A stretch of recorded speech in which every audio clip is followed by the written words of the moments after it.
Hi! In front of me is Samsung Galaxy Z Fold 3 and today I would like to show you how you can download and apply iOS Launcher on this Samsung. First of all, go into Play Store. Now tap on the search bar and type iOS Launcher. Following that, you need to download this free app from this developer and open it.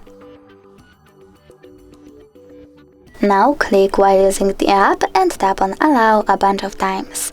After that, you need to click Home button, select iOS Launcher and click Always. Then choose OK and got it. As you can see, Apple layout was applied successfully on my Android. Thanks so much for watching. If you enjoyed this video, smash that like button, comment and definitely subscribe. Bye!